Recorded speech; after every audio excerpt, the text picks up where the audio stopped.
September is in the books, and what a month it was for new comic books. Today I'm going to be giving you my top 10 comics, my top 10 new comic book issues that I read for the month of September 2024. Whew, there was a lot of good ones, a lot of great ones on the top of this list. If you do enjoy top 10 lists, weekly comic book and graphic novel content, and deep dives into some comic book artists, writers, and runs, make sure to subscribe to the channel. I'm Alex. This is Graphic Novel Collector.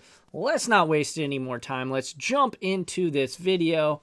And first up, we have at number 10, Wolverine Revenge. This is, of course, by Marvel Comics, by Jonathan Hickman and Greg Capullo. This is Capullo's final ongoing issue, and this is the second issue of Wolverine Revenge. The first issue was a great start, and this only added to it. This page, it's the second page. I don't think I'm spoiling too much. I do want to give you kind of a lowdown review, not too in-depth, not too spoiler-heavy on each of these books, but holy smokes, Capullo is in his bag, and I think that Jonathan Hickman here is not getting in the way of Capullo. He's just writing kind of a pretty, I don't want to say generic, but a standard Wolverine Revenge story. There's no insane Jonathan Hickman-isms here. We're not, weaving a plot to later on down the road have these huge revelations.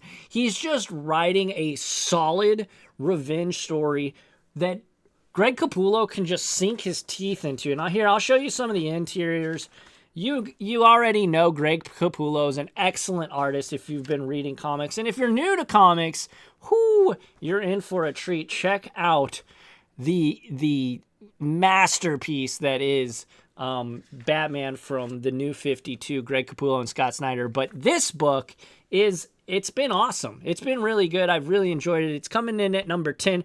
There were a ton of great books this month, but yeah, Wolverine Revenge, a huge EMP went off, killed a bunch of people, and yeah, Wolverine is out to stop the Brotherhood of Evil Mutants. There's a scene here where he goes with, I think, Forge to retrieve the mask, the helmet of Magneto, and yeah, this book is fun. This book is fun. What can I say?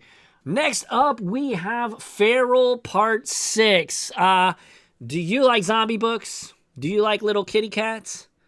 Well, then this book is perfect for you. This is Feral Issue 6 by Tony Fleece, Trish Forstner, and Tone Rodriguez.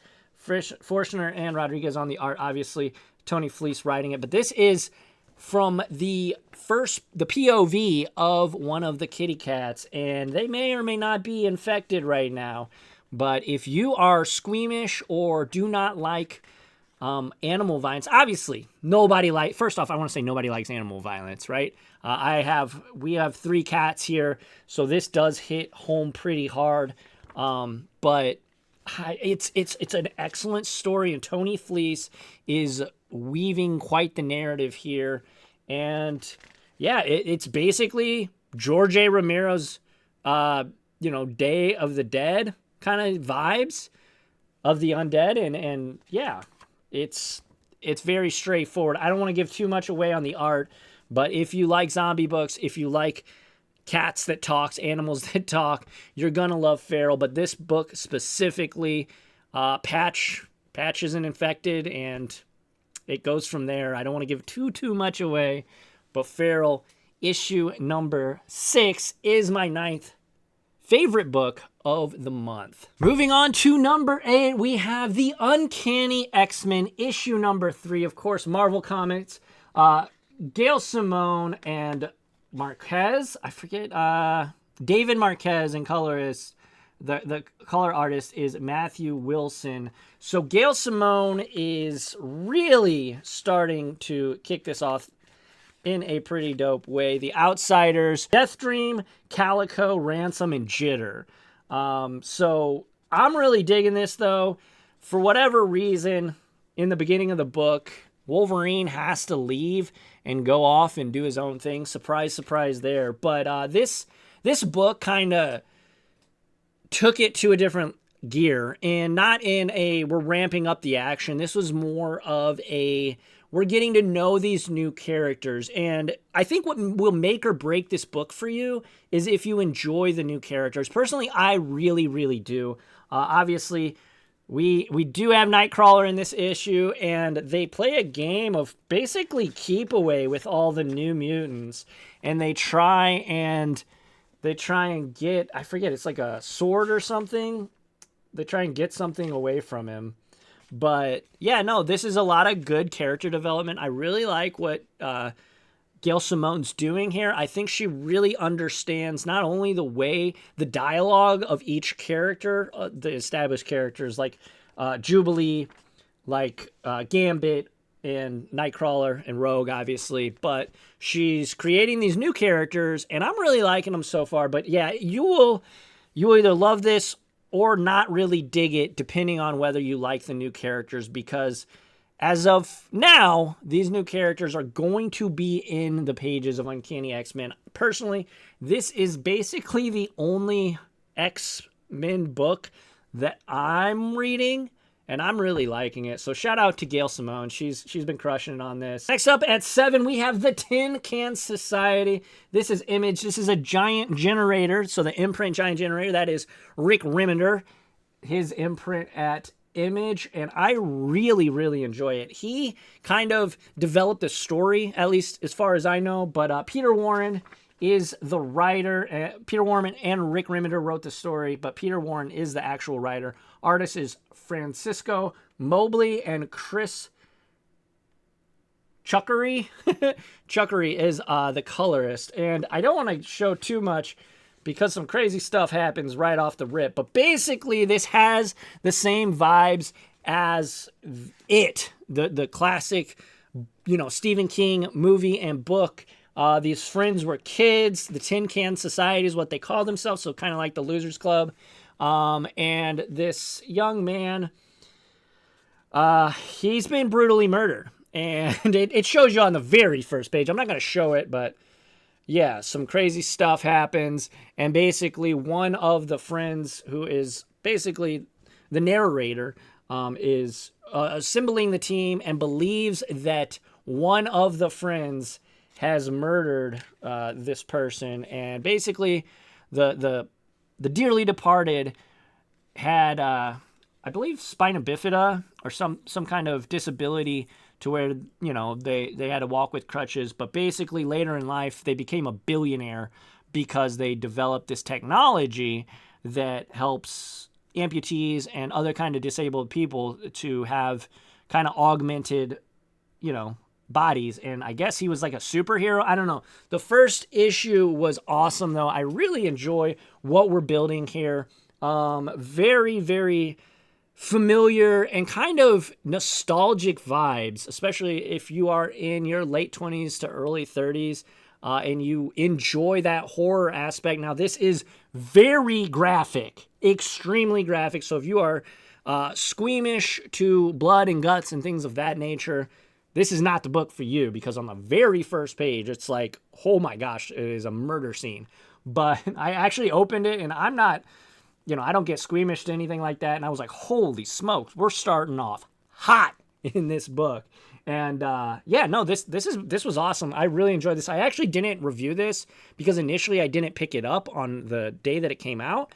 But yeah, I really enjoyed it. I guess let's give it a little review. I'll give this issue a 3.5. I like what we're doing here. We're setting some things up. Again, not cozy, but the nostalgia vibes to It and the Losers Club, Tin Can Society. I really like it. Peter Warren, Rick Remender, crushing it. All right, at number 6, we have Stand Still, issue number 2 of 8. This is an Image comic. Lee Longridge and Andrew Robinson, and this seems like a book that if they keep things going the way that they are going, this could, and I don't want to be crazy and outlandish, but this could change the way that modern comics are made, because it really does feel like a manga. Like, there's not many panels per page, like maybe 7 every 2 pages, or this one has literally 2. But basically, the gist of this book are I don't know if you want to call him a protagonist or an antagonist, but the guy who has the watch. It's a watch that can stop time. A government agency is looking for it. 2 people in particular within that agency are real worried about the man who has it and his intentions and motives. And basically he walks into this place, this club essentially, and basically these guys are all assassins, puts money on the table. You guys got to kill me. But the only thing is, if you kill me, you get the money, but I can try and kill you back. And craziness ensues. There is an excellent chase scene in this book. I don't want to give too much away, but yeah, the art is really sick. I'm really enjoying the art. The story is fun, fast-paced. Again, quick panels, bang, bang, bang. This is a very quick read. And the first issue was a quick read as well. If you like action-packed, fun stories where there is a little bit of a mystery, kind of spy versus spy thing kind of going on here, Stand Still is for you. I'm really enjoying it. And this kind of came out of nowhere, too. So I'm really excited. Stand Still, Image Comics, Lee Longridge, Andrew Robinson. Awesome book. Next, we have Aint No Grave, issue number 5. This is the finale of the book. Scotty Young, Jorge Corona, same team that was on Middle West, and I absolutely love Middle West, but basically writer, chapter 5, Acceptance is the name of it, and obviously Jorge Corona, one of the best artists going right now, absolutely able to mold his art to he works with a lot of artist writers, so obviously Scotty Young is an excellent artist and writer, and Jorge Corona is on Transformers, who he's very good at molding his art to kind of mimic the art that the writer has, if that makes sense. But Ryder, our protagonist here, finally finds death. Does she get what she wants? Does she get her final moments with her family? You have to read it. I will say this book it tears on your heartstrings. It's so good. It's so earnest. Man, everything in this book is earned. I really, really love Aint No Grave. It was a nice, fun little story. And this book was awesome. I would give this like a 4.5.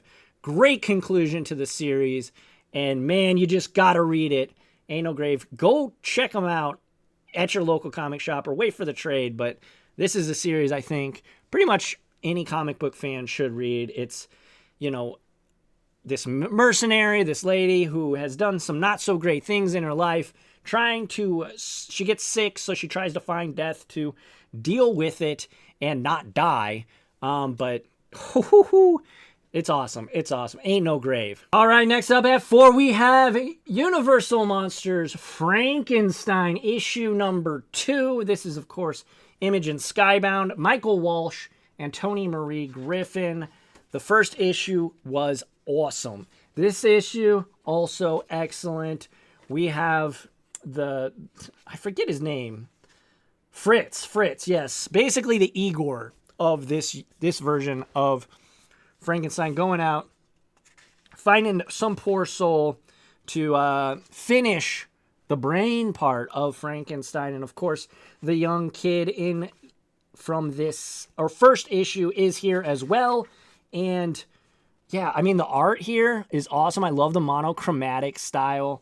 It definitely reminds me of Hellboy, and I hate using Mike Mignola, but he really is the gold standard, and everybody's going to know what I mean when I say Mignola-esque art.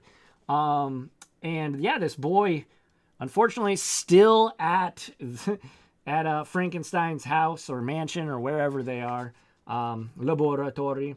But yeah, I don't want to give away too much because there is a spoiler. Huge things happen in this book. I'm absolutely loving this, and I'm not a huge Universal Monsters fan. I am just absolutely loving Frankenstein. Universal Monsters, Michael Walsh and Tony Marie Griffin, building an excellent story thus far. I am so stoked to read issue number 3 this coming month. All right, top three time. We have Ultimate Spider-Man issue number 9, and this might be my favorite big 2 book going right now, and it smokes Amazing Spider-Man. I'm not trying to put Amazing Spider-Man down, but holy smokes, the art, Marco Checchetto, excellent. Jonathan Hickman, kind of the opposite of Wolverine Revenge. He is definitely building something epic here, and in the pages of issue number 9 specifically, we get the sowing the seeds of dissent between Green Goblin, a.k.a. Harry Osborn, and Spider-Man, of course, Peter Parker. There's a moment in this book where something happens. Well, I'll just say Black Cat comes around, and they fight him, and holy smokes, at the last second, that last ditch effort by the villain to try and take out the hero, and Green Goblin straight up shoots Black Cat off a freaking building, and obviously Spider-Man's like, yo, what are we doing here? We don't kill people. And basically Green Goblin says, yo, if it's between me and another person, or if I'm trying to protect you, I will do what I have to do to protect myself or the ones that I care about. And obviously, that's where we're starting to put the seeds of doubt and dissent into the pages of Ultimate Spider-Man. I'm loving it. The art is excellent. The colors are great. I'm really digging Ultimate Spider-Man. And if it wasn't for Daniel Warren Johnson, this would absolutely be the number 1 book of September for me. At number 2, we have The Moon is Following Us by Daniel Warren Johnson. He does art, and so does Riley Rossimo. Mike Spicer, of course, on art, longtime collaborator with Daniel Warren Johnson. And this book, this is the first issue, Image Comics. First off, I just want to say, if you haven't read this book yet, if you own this book, go out and buy it. This book is excellent. Basically, we have a father and a mother searching for their daughter who is trapped in this fantasy world. This thing gets off the rip, is a good time. You can see the art. Riley Rossimo is absolutely crushing it. Mike Spicer's colors are awesome, very kinetic, help tell the story. But basically, they're going in, they're trying to find their daughter, and this is such a page turner. It's bang, bang, bang, action-packed nonstop, but we get the heart that you would expect from a Daniel Warren Johnson book, and it's really just starting to set up something extremely heartfelt. And if I know anything about Daniel Warren Johnson, this book is going to just give you heartbreak. I can already feel it. It might make you cry. Now, obviously, we're only 1 book in, but holy smokes, Daniel Warren Johnson is, in my opinion, the best writer / artist in the game right now. Now, he does have art in this book. I don't want to give it away because it's a pretty big spoiler, the couple pages that he's on. But yeah, no, I'm absolutely loving it. The Moon is Following. If you are a parent, you have to read this book. I mean, it's just that's a fact. You just have got to read this book. The Moon is Following. It's setting up to be maybe my favorite series. Maybe next month it will be. Maybe issue number 2 is going to be crazy, but I couldn't put it at number 1 because Transformers by Daniel Warren Johnson, Jorge Corona, and colors by Mike Spicer was the best book of the month. This might be the best single issue for comics for me of the year. Transformers, this is the final issue in the arc, and what happens here, of course, you have Jorge Corona on the art. I wouldn't say imitating, I would say kind of emulating the art of Daniel Warren Johnson. This book, though, changes everything. I mean, it was huge. It was bombastic. It was amazing. This is a I don't think it gets much better than this. This is like a perfect comic book. We see a lot of things happening in this book. I don't want to give away too much, but Transformers issue 12, the end of the arc. We start a new arc next month, and I believe Daniel Warren Johnson is on this bad boy at least until issue 24, so I am so excited to read more Transformers. But yeah, this book right here, this one right here, was the best book, in my opinion, of September 2024. So there you have it. Those are my top 10 comic books that were released in September of 2024. Let me know, though, what you think. Do you agree? Transformers is awesome. The Moon is Following Us was excellent. Daniel Warren Johnson is on the top of his game.